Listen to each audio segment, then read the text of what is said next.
கடந்த 21/5/2026 அன்று இரவு சுமார் 8:30 மணி அளவில் கோவை மாவட்ட சூலூர் காவல் நிலைய எல்லைக்குட்பட்ட பள்ளப்பாளையம் பாரதிபுரம் அருணகிரிநாதர் வீதியின் வீட்டில் வெளியே விளையாடிக் கொண்டிருந்த 10 வயது சிறுமி மாலை சுமார் 5 மணி அளவில் காணாமல் போனதாக காவல் அவசர உதவி எண் 100 மூலம் தகவல் கிடைக்கப்பெற்றது.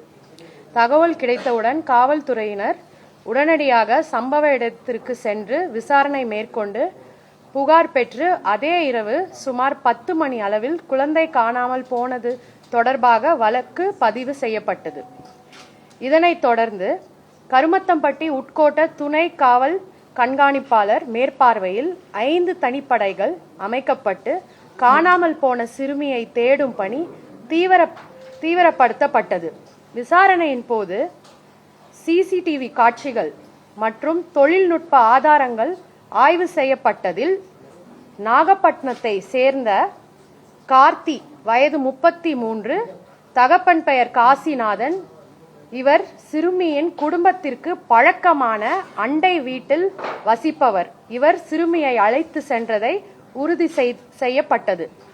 இதனைத் தொடர்ந்து கண்ணம்பாளையம் பகுதியில் உள்ள மரியா ரோஸ் கார்டன் அடுக்குமாடி குடியிருப்பில் முதல் மாடியில் பதுங்கி இருந்த குற்றவாளி கார்த்தியை காவல்துறையினர் சுற்றி வளைத்தனர். அப்போது காவல்துறையினரிடமிருந்து தப்பிக்க முயன்ற அவர் மேல் மாடியில் இருந்து குதித்ததில் அவருக்கு வலது கை மற்றும் வலது காலில் முறிவு ஏற்பட்டது. பின்னர் அவர் கைது செய்யப்பட்டார். விசாரணையில் குற்றவாளி கார்த்தி சிறுமியை ஆசை வார்த்தை கூறி ஏமாற்றி அழைத்து சென்று பாலியல் வன்கொடுமை செய்து பின்னர் கண்ணம்பாளையம் குளம் அருகில் உள்ள தென்னந்தோட்டத்தில் கொலை செய்ததை ஒப்புக்கொண்டார். மேலும் நடைபெற்ற விசாரணையில் பாரதிபுரம் பள்ளப்பாளையத்தை சேர்ந்த மோகன் வயது 30, தகப்பன் பெயர் ராமசாமி என்பவர் முக்கிய குற்றவாளிக்கு உறுதுணையாக இருந்தது தெரிய வந்தது. இதனை அடுத்து அவர் கைது செய்யப்பட்டு நீதிமன்ற காவலுக்கு அனுப்பப்பட்டார்.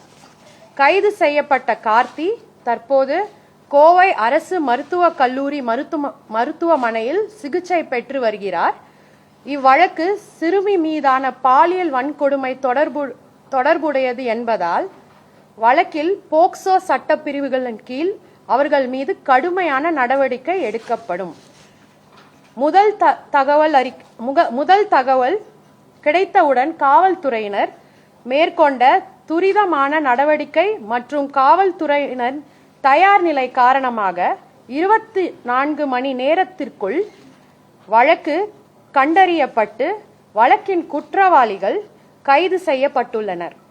மேலும் பாதிக்கப்பட்ட குடும்பத்திற்கு விரைவாக அரசின் தரப்பு நிவாரண உதவி தொகை கிடைக்க எல்லா நடவடிக்கைகளும் மேற்கொள்ளப்பட்டு வருகின்றது.